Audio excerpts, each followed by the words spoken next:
श्रवण बिना उसको तो बोध ही नहीं होगा। हमारा जो बोध, जो हमको ये करना चाहिए, ये नहीं करना चाहिए, ये बोध सही बोध होना चाहिए। ऐसा नहीं हमको संसार जीवन में भी आप लोग बुद्धिमान समझते हैं, हम सब समझ गए हैं, तो हम ही सबसे ज़्यादा बुद्धिमान है, हम किससे बुद्धि लेंगे।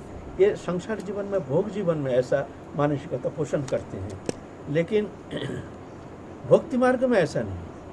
ये तो महत मुखार बिंदु से हरिकथा श्रवण, ऐसे श्रवण करके उनकी चित्त वृत्ति जो शुद्ध हो जाती है, फिर उस शुद्ध मन में फिर जो भगवत स्मृति जागृति रहती है ना।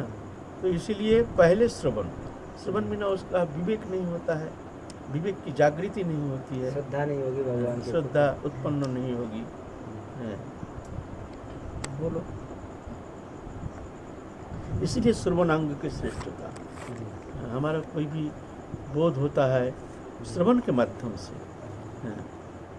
वो भी अनुभव विद्व, जो अनुभवी संत हैं, जो आचरणशील है, जो स्निग्ध है, महत्तर है, आनंदित है, ऐसे श्रद्धालु महत्पुरुष के मुखार बिंदु से हरिकथा श्रवण करके फिर आप लोग शोधन करते हैं, विवेक की जागृति होती है, कर्तव्य अकर्तव्य बोध संबंधी उसके विवेक जागृत हो जाता है, फिर वो आगे चलने का मार्ग उसको मिल जाता है महत मुखार बिंदु से हरिकथा श्रवण करके। ये इसलिए पहले श्रवण। बोलो फिर। सही बात। जब तक बाबा हम ठाकुर जी के प्रति जानेंगे नहीं, भगवान की दयालुता, उनकी करुणा, उनकी महिमा का जब तक हमको बोध नहीं होगा, श्रवण नहीं करेंगे, तो उनके प्रति श्रद्धा और प्रेम कैसे होगा। जाहिर सी बात है, कोई व्यक्ति कितना ही गुणवान क्यों ना हो, लेकिन हमको पता नहीं है तो उसके प्रति श्रद्धा थोड़ी होगी। जब कोई कह रहे ये तो बहुत वजनंदी हैं, बहुत ही दयालु हैं, बहुत ही कृपालु हैं, तो हमारी सहज में श्रद्धा हो जाती है।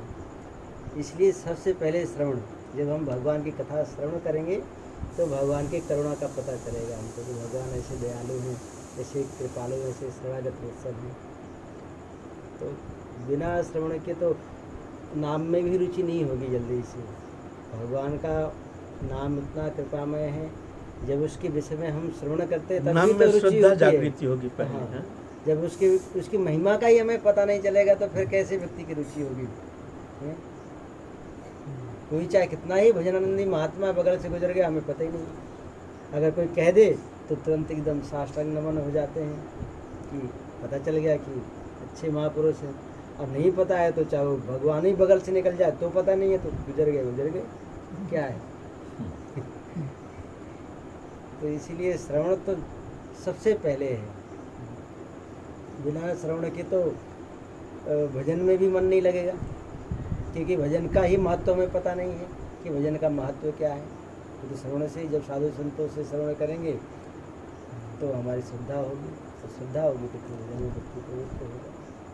और एक बात बाबा मन में आती है कि ये जो संसारिक जो ममता है, आसक्ति, वो कैसे जावे। जीव मात्र में ये चीज़ रहती है, क्योंकि हर व्यक्ति किसी न किसी परिवार में ही जन्मा होता है और फिर अध्यात्म में भी आ जाता है, लेकिन फिर भी कुछ ना कुछ रह ही जाती है। कोई वो चीज़ जब सामने आती है तो उसको कैसे हटाया जाए, उस ममता को, उस आसक्ति को। क्योंकि मन तो एक ही है, चाहे भगवान में लगा लें चाहे संसार में लगा लें, है ना। तो संसार की ममता हट करके भगवान में, ये तो आलोचना बहुत हो चुका है यहाँ इस विषय में। जितना मन में अनुराग बढ़ता है भगवान के प्रति, जुगल किशोर के प्रति, उतना ही विराग ऑटोमेटिक होता जाएगा।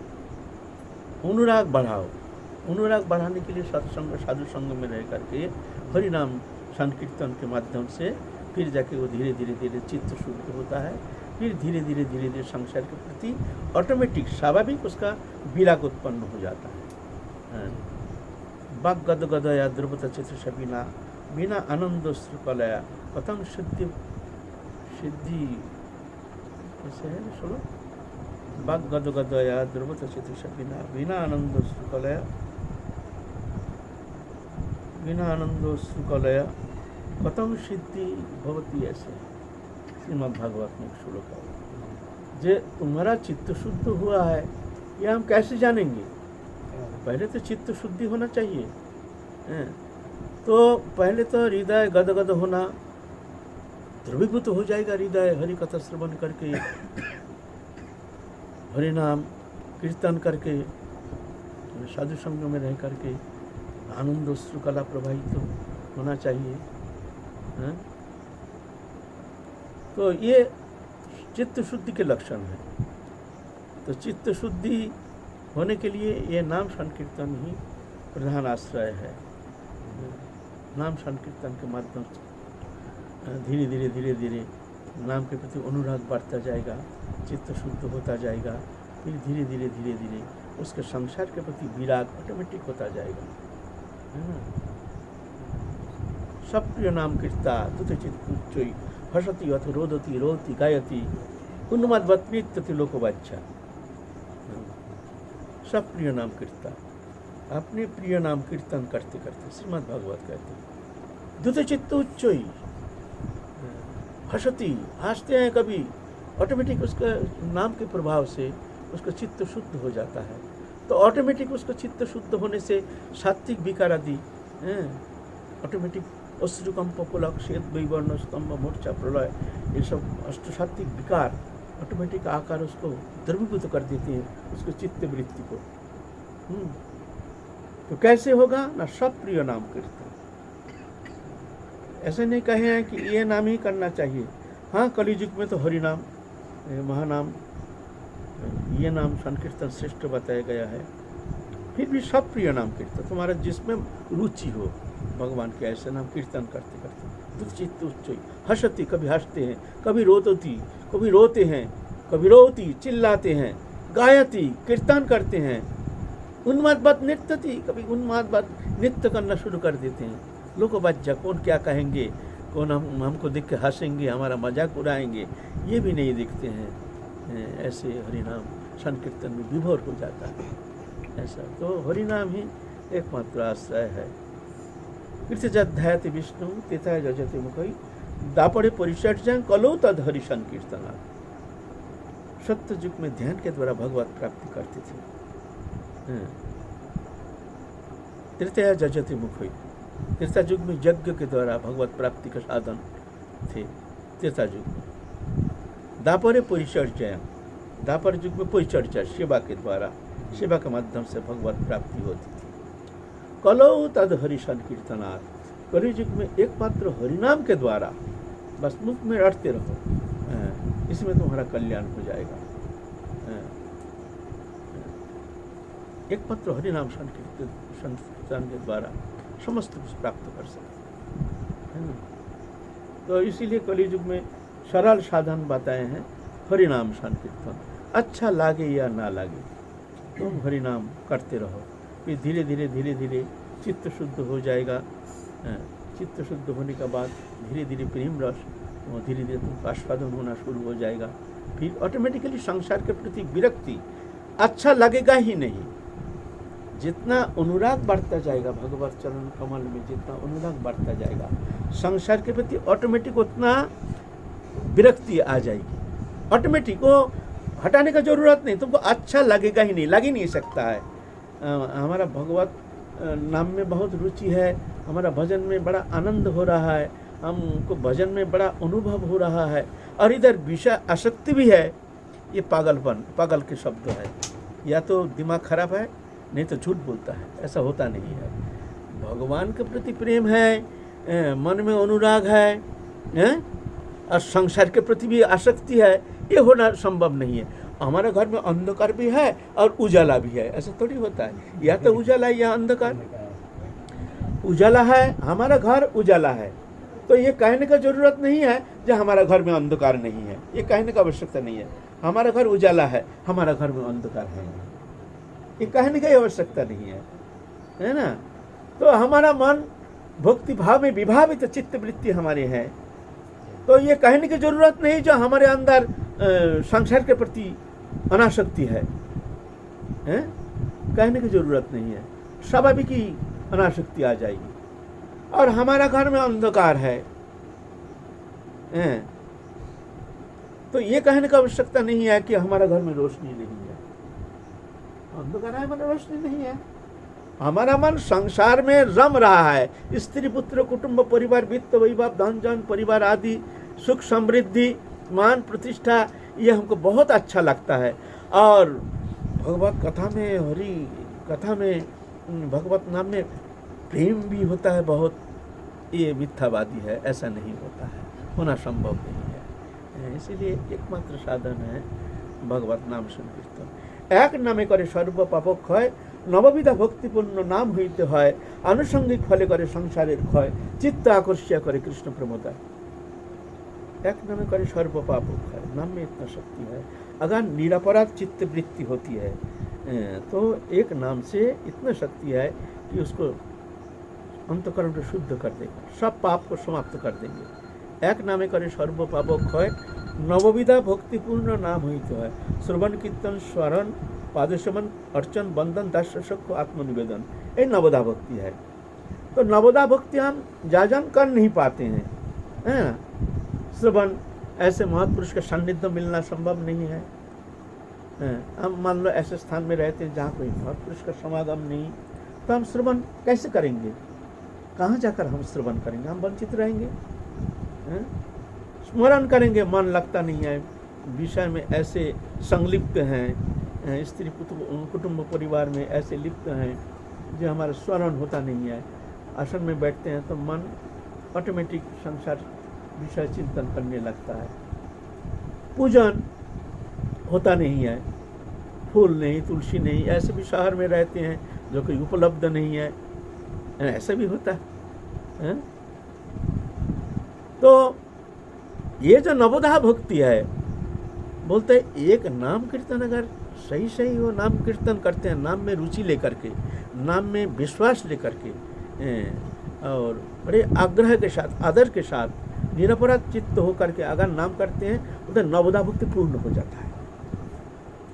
नवोधा भक्ति जाजन की आवश्यकता नहीं है, सिर्फ नाम, हाँ, निरपराध चित्त होना चाहिए नाम को।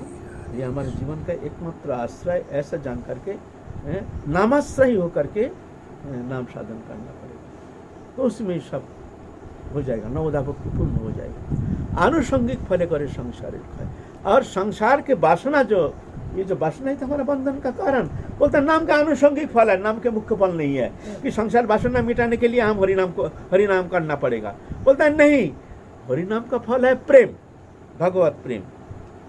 और संसार वासना बोलते हैं ये नाम के आनुषंगिक फल है। जैसे हम प्रसाद ग्रहण करते हैं तो हम सुधा निवृत्ति के लिए हम अन्न ग्रहण करते हैं, लेकिन तुष्टि पुष्टि दोनों स्वाभाविक हो जाता है। तुष्टि खाने में आनंद लगता है, हम आनंद के लिए भोजन नहीं कर रहे, हमको भूख लग गया बड़े जम के, भूख लगने से वस्तु अच्छा लगता ही है, तो तुष्टि होता है, पुष्टि, हम शरीर भी ठीक रहता है, ये स्वाभाविक हो जाता है। तो ऐसे ही हरिनाम ग्रहण करने से स्वाभाविक ही उसका संसार वासना क्षीण हो जाता है, ऑटोमेटिक। नाम के ऐसे प्रभाव है। आनुषंगिक फल करे संसारेर क्षय, चित्त आकर्षित करे कृष्ण प्रदान, चित्त आकर्षित करके कृष्ण प्रेम प्रदान करते हैं नाम। इतना सफल नाम से मिलते हैं। तो हरिनाम आश्रय करना चाहिए, अच्छा लगे या ना लगे, हरिनाम हर समय रटना चाहिए।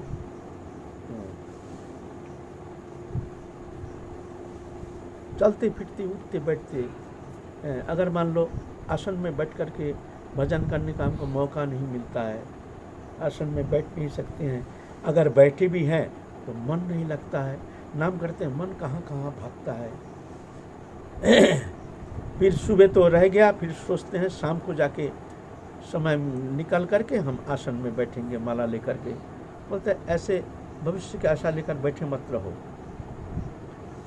शाम को आए घर, माला लेके बैठ गए, निद्रा आ गई, दूर काल भजन करेंगे, आज रहने दो, काल करेंगे। तो ऐसे एक एक दिन हमारा कीमती समय काल हरण करके ले जा रहा है, हमको पता भी नहीं चलता है। उम्र बहुत दूर पहुंच गया है, हमारे जीवन बहुत संक्षिप्त रह गया है। हैं?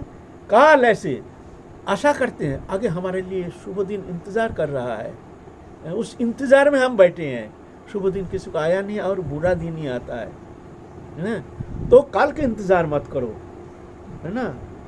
उठते बैठते खाते सोते हर समय मुख में रटने का चेष्टा करो। रास्ते में चल रहे हैं, हरे कृष्ण स्नान कर रहे हैं, हरे कृष्ण हरे कृष्ण, उठीते बसीते खाईते शुईते जथा तथा नाम लाए, देश काल नियम नाई सर्वसिद्धि है।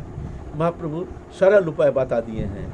उठीते बसीते खाईते शुईते, उठते बैठते खाते सोते, जथा तथा जहाँ तहाँ जैसे तैसे अखंड नाम रटने का चेष्टा करते हैं। देश काल नियम नहीं है, शुद्धि अशुद्धि विचार भी नहीं है, मुख में हरि नाम करना है, सर्वसिद्धि है, सब सिद्धि हो जाती है। उसके लिए सरल हो जाता है, सरस हो जाता है, सुगम हो जाता है हरिनाम संकीर्तन। कलो तद हरि संकीर्तना, एकमात्र कलियुग में हरिनाम संकीर्तन के द्वारा सब कुछ प्राप्त कर सकते हैं। संसार वासना कृत जद ध्यायति विष्णु तथया जजते मुखई दापरे परिचर्जय कलो तद हरि संकीर्तना। ये कलियुग में एकमात्र हरिनाम। इतान निर्विद्य मानानाम इच्छता मकुत भयम योगी निपुणिन्नितम हरिनामानुकीर्तनम। निर्विद अवस्था प्राप्ति के लिए साधन चाहिए, करना पड़ेगा। बोलते कोई जरूरत नहीं, हरि नाम करो। कामना पूर्ति के लिए, इच्छा पूर्ति के लिए हम क्या करेंगे? बोलते ये भी नाम की कृपा से सब हो जाएगा। देखिए ना, दूसरे की बात क्या कहें, हम अपने को देख रहे हैं, हम कौन सा कर्म करते हैं? सब वस्तु कहाँ से घर में पहुंच जाता है। इतना वस्तु आप चिंता हो जाते है, इसको कैसे निकाल दूं घर से, कौन दे रहा है? हम कमाई करते हैं, ना किसी से मांगते, हाथ पसारते हैं, हाथ भी नहीं पसारते हैं, इच्छा भी किसी से व्यक्त नहीं करते हैं, हमको ये चाहिए वो चाहिए। जब से घर छोड़े हैं प्रभु की इच्छा से, राधा रानी की प्रेरणा से, ऐसे ही राधा रानी चला रहे हैं। उतना नामाश्रय भी नहीं, उतना भजन भी नहीं करते हैं, इतना में ही तो देख रहे हैं, इतना कृपा तो हो रही है। तो इसके लिए चिंता करने का कोई आवश्यकता है नहीं, तुम नाम का आश्रय करो। इच्छताम अकुतो भयम, भय निवृत्ति के लिए क्या करना पड़ेगा? बोलते उसके लिए भी चिंता नहीं करना पड़ेगा। ये आनुषंगिक फल है, नाम का आनुषंगिक फल है। नाम के मुख्य फल एक पत्र जुगल किशोर का शरण कमल में प्रेम, यह है नाम के मुख्य फल। या आनुषंगिक रूप में ये सब हो जाता है, मिल जाता है। इसके लिए कोई चिंता करने का अवकाश है नहीं। हम खुद देख रहे हैं, आज 40 साल हो गया, ये तमाशा देख रहे हैं बैठे बैठे, हम तो देख रहे हैं। और अभी तो ऐसा हो रहा है कि ये जंजाल छोड़ के कब एकांत में जा कर के बैठेंगे, ऐसा मन कहता है, मन चाहता है। लेकिन क्या जाने राधा ने क्या इच्छा, कैसे प्रपंच में हमको फंसा करके क्या आनंद ले रहे हैं, राधा रानी जाने। हम तो उनके ऊपर समर्पित होकर बैठे हैं। तुम जानो क्या कर रहे हो, क्या करना चाहते हो। कुछ चाहते नहीं, लेकिन देखो, तो नाम के ये आनुषंगिक फल है ना? जय जय श्री राधे।